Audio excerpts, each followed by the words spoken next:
Hello, I'm Pearl Jean Mays, and I would like to welcome everyone to today's webinar. Webinars are brought to you as a membership benefit of Heritage Ohio.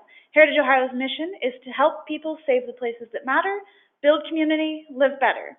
Today, we will have a presentation on funding for historic preservation projects. Our next webinar will be Wednesday, December 19th, on the topic of downtown redevelopment districts, presented by our friends at Montrose Group. We'll be taking questions at the end of the presentation. If you have a question, please type it into the question box at any time. Most issues with the webinar software will be solved if you close the program and restart it with the link that was sent to you. We will send the link to the recording of this webinar out tomorrow in an email. Our presenter today is our very own Joyce Barrett. She has been the Executive Director of Heritage Ohio since 2007 and has been with Heritage Ohio since 2004. And with that, I will hand this over to Joyce. Good afternoon, everyone. I put this presentation together. It's kind of a quick refresher of a variety of funding sources that can be used for preserving historic buildings.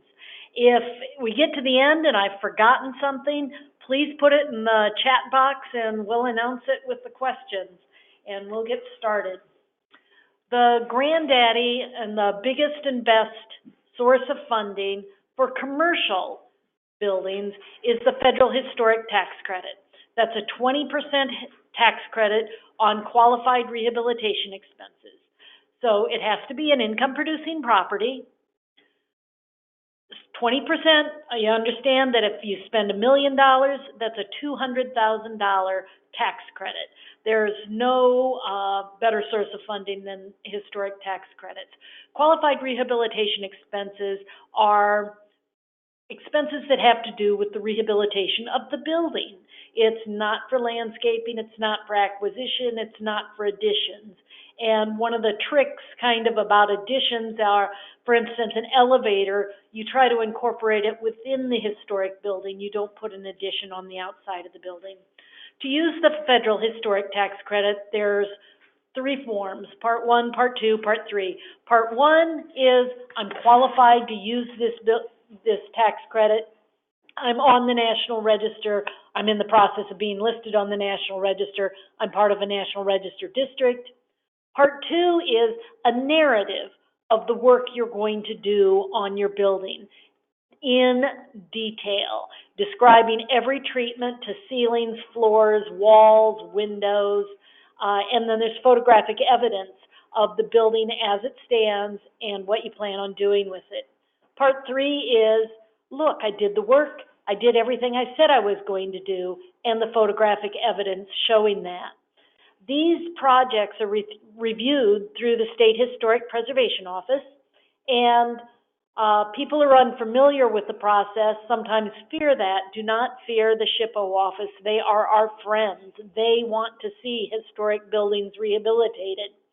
Amendments are part of the process. Every historic building presents surprises, and you submit amendments and have them approved before you do the work. Again, the benefit of this is that 20% is carried against your tax liability, and you use it for 5 years. You carry it forward year 1, 2, 3, 4, 5, and it reduces your actual federal tax liability. You can carry it forward up to 20 years if you don't have that much tax liability each year. There's also a 5-year compliance period. Everything must be in accordance with the Secretary of Interior's guidelines for 5 years after you place the building in service. There used to be, some of you might remember, there used to be a 10% federal historic tax credit, which was not reviewed by the SHPO office. That credit went away during tax reform last year. The 10% does not exist anymore. Here in Ohio, we have the great good fortune to have a 25% Ohio historic tax credit, and this can be played right along with the federal credit. So again, if you're doing a $1 million project, that's a $250,000 tax credit. You are eligible by being listed on the National Register or being designated a historic property by a CLG. CLG stands for Certified Local Government. It's the Federal Historic Preservation Program run through the State Historic Preservation Office. We'll hit that again in a moment. Here in Ohio, there are competitive applications in 2 rounds each year, March 30th and September 30th. There are several review deadlines prior to that submission date that you're working with the SHPO office to present your drawings and the expectations so that your project is ready to go. In Ohio, we have a project cap of $5 million of credits. So still pretty big projects can get funded. There are 3 pools of money, so small projects compete against small projects, medium projects compete against medium projects, and the large projects compete against each other. So that gives a lot of opportunity for the small projects. Again, there's $60 million annually allocated. That's $30 million essentially for each round. There is a 10-point impact scoring. We're all taxpayers, and we all want incentives to go to the places that are going to have the best economic impact in our state. So everyone goes through that scoring process. There is a geographic distribution scoring. The way this is paid out, the incentive, how it's realized is it's a refund in excess of what your tax liability is. So hypothetically, if your tax credit refund was $100,000, but your liability was only $5,000, you would actually get a check for $95,000. Or you can carry it forward against future liability. It's important to understand that although the biggest projects in Ohio get the most attention in some ways, their small projects are getting done using this Ohio and the federal tax credit also. So I believe the smallest project to date was a $68,000 project in Wilmington. So don't be afraid of using it, and we'll certainly work with you if you want to learn more. The pipeline program, we joke about this, it's got nothing to do with gas pipelines. It's pipeline to the historic tax credits. Ohio Development Services Agency has grants to pay to get you listed on the National Register to make you eligible for the historic tax credits if you are not already. So a community can use this, an individual with a commercial building, private entities can use this either way. It can be used to pay a third party to list either an individual building on the National Register or perhaps an entire downtown district to make all those buildings eligible for the National Register. It's a wonderful opportunity. So far, they have never had to turn anyone down. Lisa Brownell is the contact on that. There's another way that you can use this pipeline program, and that's an integrity investigation. Some buildings have been covered up, severely altered, and they may not be eligible for the National Register in their current state. This program also provides funds if you need to investigate physical alterations, remove a screen that was built over the front of the building, something like that, to see if it might be eligible for the National Register. One other point I wanted to go back with the federal and the state tax credit. Nowhere in here are you, quote, required to hire an architect or any other professional. You, as an individual, can actually submit the narrative work as much as is required, but yes, your project may indeed need an architect or a structural engineer as a professional, but that isn't a requirement of the tax credit program. Next, we're moving on to, I had mentioned CLGs. CLG program, Certified Local Governments. I think it's a terrible name for the program. It's so misleading, but it is the Federal Historic Preservation Program that the federal government provides money to the state, who then works with communities across the state to provide technical assistance in design review for historic preservation and things like that. The CLG grant program is administered through the State Historic Preservation Office, which is part of the Ohio History Connection, Currently, there are 72 CLG communities in Ohio. Other people need to contact Nathan Bevel at 614-298-2000 to talk about the eligibility to become a CLG community. They have several different grant opportunities. These are usually due February 1st. And they do have bricks and mortar grants available. Those are 60-40 match, and it's usually in the $5,000 to $25,000. So you only have to come up with 40 cents on every dollar if you get a CLG grant. They also do planning grants, programming grants, but they do bricks and mortar grants. The Ohio History Fund also has grants. They have organizational grants for capacity building. They have programming grants, and they also have bricks and mortar grants. Nonprofits and public entities are eligible to apply for these. They're 60-40 match. Again, you come up with 40 cents on the dollar, and they range in from $2,000 to $20,000. They're pretty competitive grants. They're due generally September 1st each year. I'm going to move on to a different type of program, USDA single-family housing. This is not designed for historic preservation, but we get calls all the time for somebody, they see some great historic house and gee, they wish they could buy it, but they've got no money. USDA has single-family housing loans for low-income qualified individuals. So, and they don't care if it's a historic house or a new house, but this is a way, there are not many things available for private homeowners. So people do have to be low-income qualified, no down payments required. They have been at 1%. I think the interest rates are starting to inch up, but they're still well below bank rates. And you can include costs, closing costs and repair costs, and there's no private mortgage insurance required with that USDA program. Another USDA program does allow for home repairs and grants. Again, it has been very low interest rate. These are rural communities, income qualified individuals. Such things can be supported as ADA accessibility, health and safety things like roofs, energy savings. The maximum loan is $20,000. They also have grants. Grants are for elderly, 62 and up, qualify as elderly. Again, they have to be income qualified. So if you know someone, the old widow in town who hasn't replaced a roof on the historic house because she can't afford it, this is an assistance opportunity that should be looked into.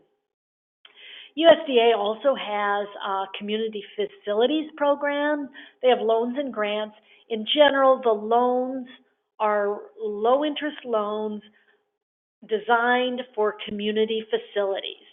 Courthouses, city halls, it can be daycare, it can be a school. It has to be a community facility. And I'm a promoter of historic theaters. It has to be part of a public facility. 203K loans.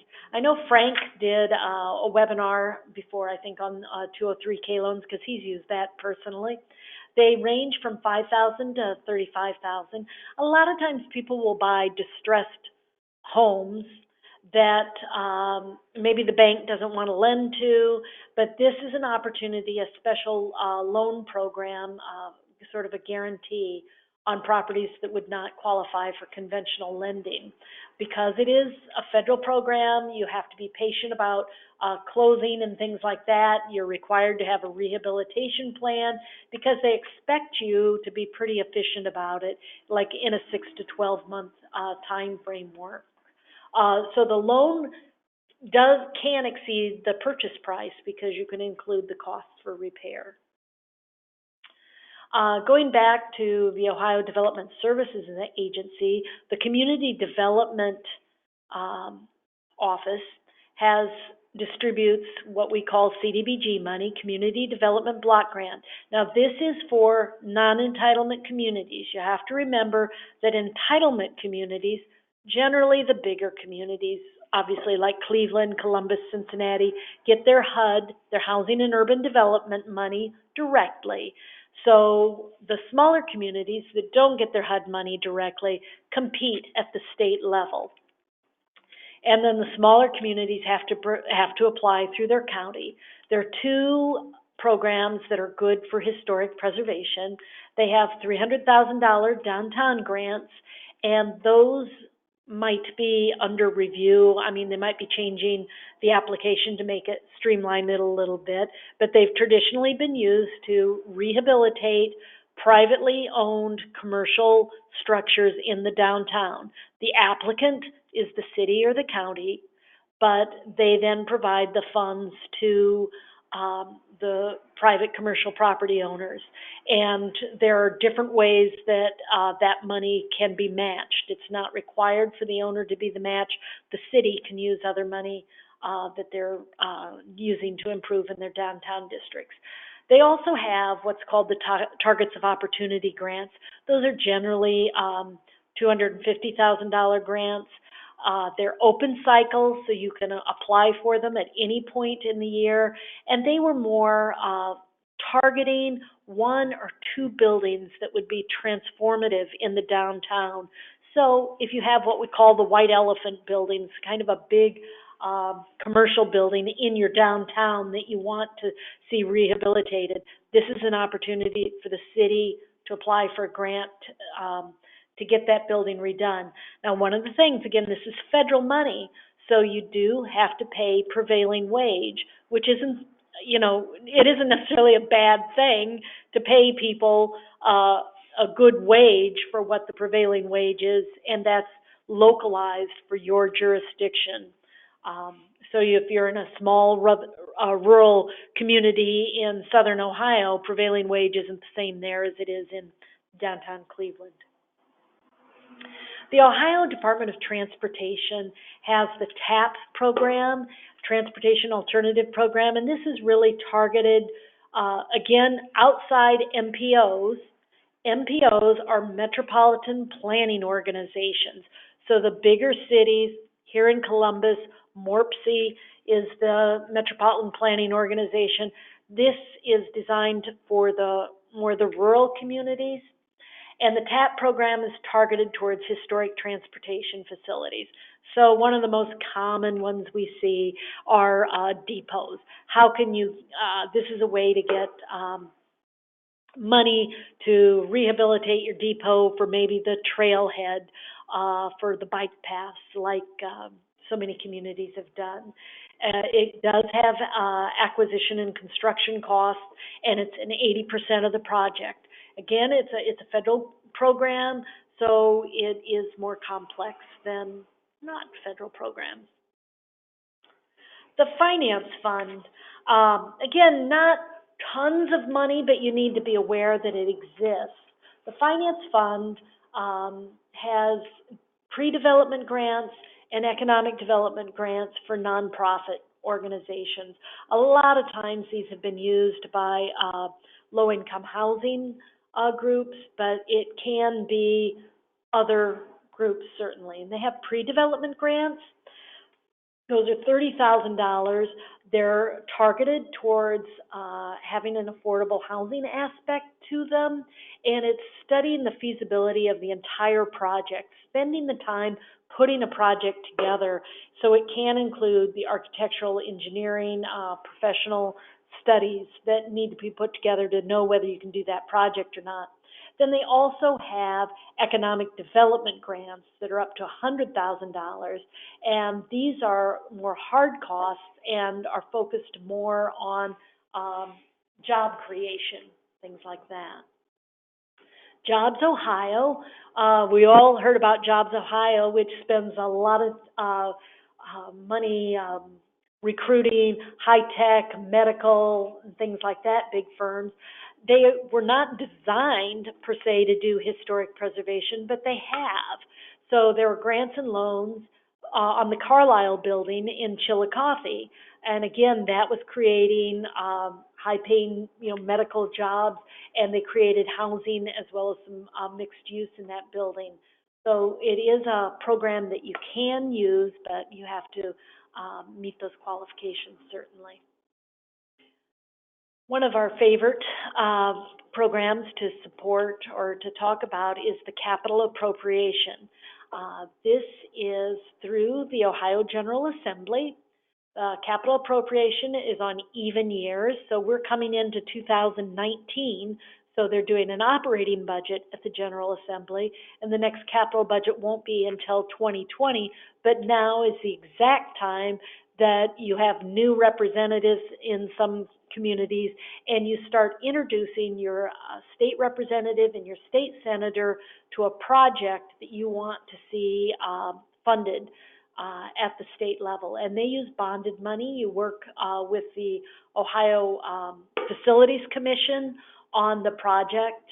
And this is a slide that shows the money that was distributed in the 2016 biennium budget for capital bills. And you can see the different regions. That was total project costs of $195 million. And if it's a good public project, again, this isn't for private projects, you need to work with your state representative and build a relationship with them so that they are knowledgeable about the project. Save America's Treasures was a program that was popular in the 1990s, and it was not funded by Congress, and lo and behold, surprise, Congress refunded it 2 years ago. We think maybe it was a mistake, but it was great to have the funding come back. Save America's Treasures are historic properties that have national significance. On the National Register, you either have local, state, or national significance. The grant ranges from $125,000 to $500,000. It requires a 1-to-1 match, and the deadline is December 3rd, 2018. So I don't know that anyone can scurry and become eligible for or get that done in the next week. And I don't know if Save America's Treasures, if we'll see that again or not. Again, a federal program. The National Trust for Historic Preservation actually has more funding programs than you realize. The Cynthia Woods Mitchell Fund is for historic interiors. That's been used in a couple places here in Ohio. $2,500 to $15,000, 1-to-1 match, but it has to be at a high significance. They do have emergency intervention funding that public entities or nonprofits can apply for. They don't require a match. It's a $1,000 to $5,000. Obviously, there's no deadline because you don't know when that emergency is going to happen, but this can be for intervention for fire-damaged buildings, tornadoes, and things like that. The Hart Family Fund is for small towns, population under 10,000. Again, it's $2,500 to $1,500 match. It's 1-to-1. It's really meant for planning activities and educational activities at the local level. You have to be a Main Street or an organizational level forum member. Forum is a membership level of the National Trust for Historic Preservation. The Favreau funds, another one, you're competing nationally, $2,500 to $1,500. This funds a broad range of projects. It didn't used to, but it does now fund bricks and mortars projects, 1-to-1 match, and applicants have to be either a Main Street community or an organizational level forum member. Just last year, the National Trust came out with the African American Cultural Heritage Fund. So this is still a very new fund. Grants were made last year. They required letters of intent were due January 31st, 2018. They have not yet published new dates. And the grants were ranging from $50,000 to There were about 15 grants given out in 2018. None of those happened to go to Ohio projects. I don't know if any Ohio projects applied, but again, a broad range of opportunities for organizational capacity building, project planning, programming, and things like that. The National Fund for Sacred Places is another newer fund from the National Trust for Historic Preservation. In 2016, the Lilly Foundation funded $10 million for grants over a 4-year period, and 2019, 16, 17, 18, 19 will be our 4th year. To qualify, the facility has to be of national significance, national religious significance. There has to be significant community engagement. There has to be a definition of the project scope and need. The applicants have to demonstrate campaign readiness to be able to match the grants through fundraising, and there has to be an active, healthy congregation. This is a partnership, I hope I mentioned, the National Trust with Partners for Sacred Places, which specializes in the historic preservation of religious historic buildings. Capital grants, again, there's a range. For the smaller grants, it's 1-to-1, 50,000 to 100,000. For the larger grants, it's 2-to-1. In 2018, the application dates were letter of intent April 17th, full application July 10th, and award notification October 1st. They have not printed their 2019 dates. You assume they will be very similar. The only church in Ohio that was funded out of the first 3 rounds was the First Church of Oberlin. So again, you'll want to be watching for that if it's something you might be qualifying for.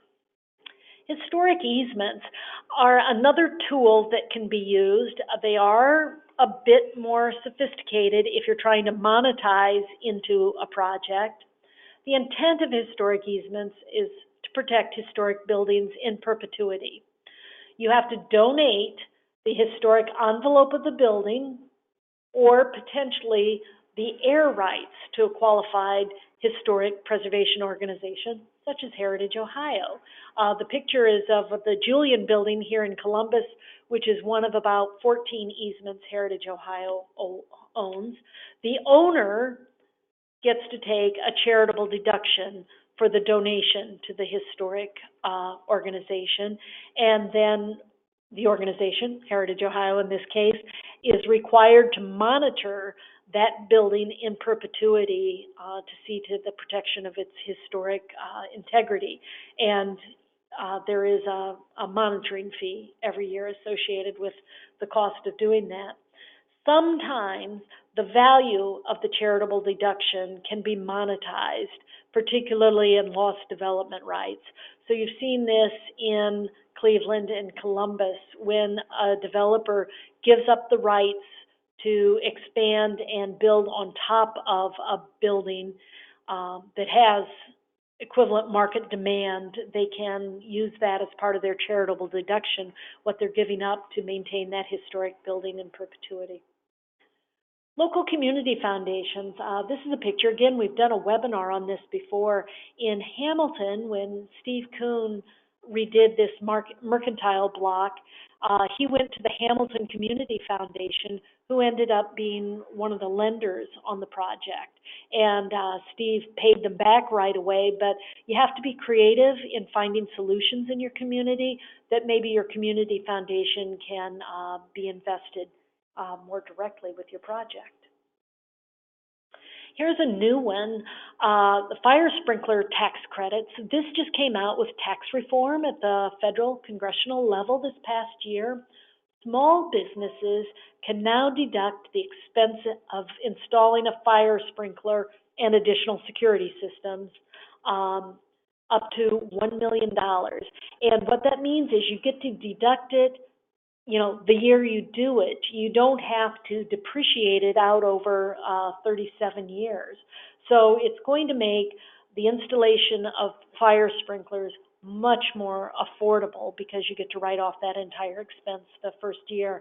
So this is something I hope all of our Main Street business owners will be learning about, because we're still seeing far too many fires in our communities, and fire sprinklers can protect those buildings and, of course, the occupants in the building.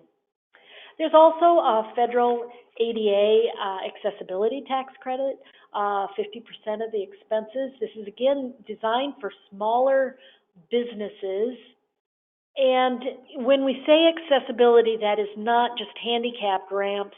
That's eliminating the barriers for sight-impaired people, for hearing-impaired, and things like that. Obviously, we mostly think in terms of the bricks and mortar for handicapped ramps, but this is another opportunity to take a tax credit for that investment. PACE funding, property assessed clean energy, is a newer, it's several years old, but it's something that we haven't seen as fully utilized as it could be. It's energy improvements to buildings. First, you have to have a PACE district, and I'll touch back on that again in a moment. It finances anything to do with the energy consumption in buildings. The roof, the elevator, the windows, the heating, ventilating, air conditioning system, lighting, all of that affects your energy consumption, and all of those things can be financed through PACE funding. What you do is when you create a PACE district, and this is not designed for historic buildings alone, it's just historic buildings ought to be taking advantage of it. Newer buildings are also eligible for this. You create a PACE district because your payments are made with your property taxes, kind of like a special improvement district or something like that. So you're repaying your loan for those improvements with your property tax assessment, and that loan or that debt stays with the building, so if you sell it or something like that. And it also can be passed on to the tenants who occupy the building, so it could be structured almost like free money that they're paying your loan back. It's not conventional debt on your balance sheet. It's part of the payment with your property taxes. It's an assessment added to your property taxes. The various port authorities in Ohio have the ability to do this, and there are a couple of private equity financing firms that are also engaged in providing that finance. Downtown redevelopment districts, I think Representative Shireen passed this in 2015, 2016. It's very similar to a TIF district, but it really encourages historic preservation. So redevelopment projects within a district can divert up to 70% of the new property taxes generated from the appreciated value of the completed project. So that, again, just makes it more affordable for the building owners. 20% of the funds that are diverted can be used for promotional and economic activity within the downtown, and 50% of those diverted taxes can be used for debt service for, like, the city to invest in capital improvements in the district, and those improvements can go back into historic preservation projects that, say, for instance, the city is very interested in seeing a particular white elephant rehabilitated. We're getting into some of the more complicated projects there. Low-income housing tax credits. We've seen these used on some of our favorite historic buildings. There are 9% and 4% tax credits. What happens is the federal government allocates the allowable fund annually per capita, and the Ohio Housing Finance Authority then distributes those tax credits. It's very competitive. The credit can be taken over 10 years, and they have a 15-year compliance rule. You have to apply through the OFA, the Ohio Housing Finance Authority. very competitive, but they have financed several projects that we just really love. We just gave an award to the Nelsonville High School, which was converted into like 36 apartments, and this picture is the Washington Courthouse High School, which was also converted by the WOTA Group into affordable housing. New markets tax credits, I'm not going to go into a huge amount of detail because this is tremendously complicated tax credit. It's commercial use. It can be mixed use. It limits housing. New market credits are distributed to, the credits are allocated by the U.S. Treasury to CDEs. Those are community development entities. There are several in Ohio. Our most well-known is the National Trust, CIC, is actually a CDE, and they finance mission-driven through historic preservation. New markets in no way are required to be historic tax credit, but they can be. And big projects, high transaction costs, the smallest projects possible would be $2 million. But again, it's oriented towards low-income housing tracts. And if you need more information, we can obviously put you in contact with those professionals. Opportunity zones. These are the newest things, and I'm not sure if anybody knows how they're going to work yet. But right now, opportunity zone funds are being organized. That means people and corporations with capital gains that they want to defer their capital gains tax are investing into these opportunity zone funds, and then the funds will be investing in projects, and it's going to be competitive throughout the country. Ohio designated 320 opportunity zones. There was an application process last March, and then they were designated in the spring. These are low-income census tracts. You can see on that map, ODSA has interactive map. You can see where those zones have been designated. And again, it allows private investors to reinvest their capital gains into opportunity funds. And then those opportunity funds invest in projects in Ohio. But they still have to be really good projects, and there's a lot of complication to it, but everybody across the state is talking to their favorite economic development attorneys and things like that, seeing how they can attract some attention. So there was a quick overview in 40 minutes, and Pearl's going to check and see what questions we might have had come in. All right, so with that, if you have any questions, please do type them into the question box at this time. I do have one question ready to go. The Ohio tax credit, we were talking about that earlier. For the tax liability that you're counting that against, is that your state or federal tax liability? The Ohio Historic Tax Credit is your Ohio tax liability. The federal Historic Tax Credit is your federal tax liability. And to make sure you understand, if you take a refund, any refund from the state of Ohio, that income is subject to federal tax as income. It's important to know. Yes. So that's why some people carry it forward against future liabilities. All right, and then where can we find the list of designated areas for the opportunity zone? So just go back in there and Google Ohio Development Services Opportunity Zones, and you're going to get that site where they have that map comes up. I don't know if there's an Excel sheet, but you can zone in on that map. There, right. You can zone in on that map and get closer and find that census tract. And I will tell you, I was working with several communities, just for instance, Van Wert. The south side of Main Street is in the opportunity zone. The north side of Main Street is not. So those opportunity zones were attached to very specific census tracts, and it doesn't always make sense. As with most things. So with the CDBG Target of Opportunity Grant, who can use this? Is it only private owners, or can it be used on a city or county-owned property? It's designed for privately owned property.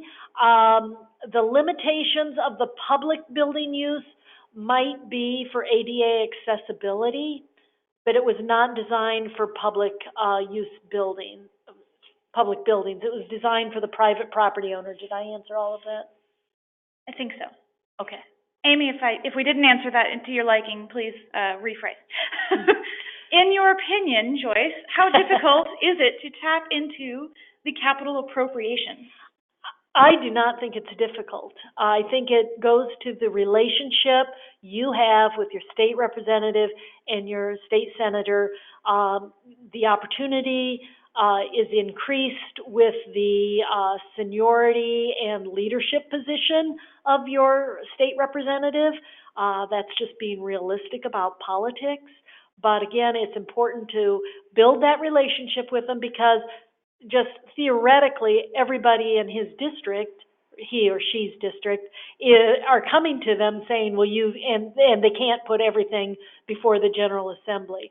But I think good projects that have a good relationship, that they understand how that money is needed, I think it is a good opportunity. So it's as easy as making friends and influencing people. Yeah. All right. Well, if we have any other quick questions, please do type them in.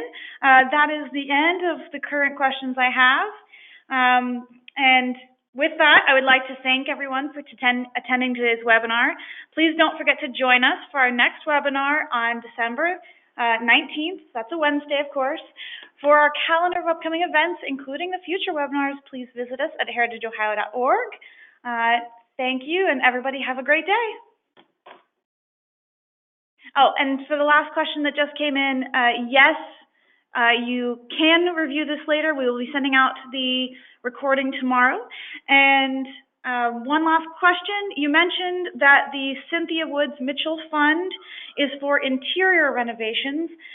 Can you give us some detail on what types of projects apply? Yeah, so for instance, again, you have to have national significance of your property. So I know on the Veterans Hospital, Veterans Affairs Hospital project in Dayton, it had national significance, and they had a chapel, and they had stained glass windows, and I believe they were able to use the Woods Mitchell Fund for that. But again, the kicker there is you have to have high level of significance. Interior murals, stained glass windows, things like that would be qualified. I think they qualify plans and studies as well as actual technical work. But again, the hard part of that is qualifying at the national significance. All right. Well, with that, I'm going to conclude this webinar. And if anybody has any more questions, you know where to find Joyce here at the office. She's a bevy of information on this. So everyone, have a great day and stay warm.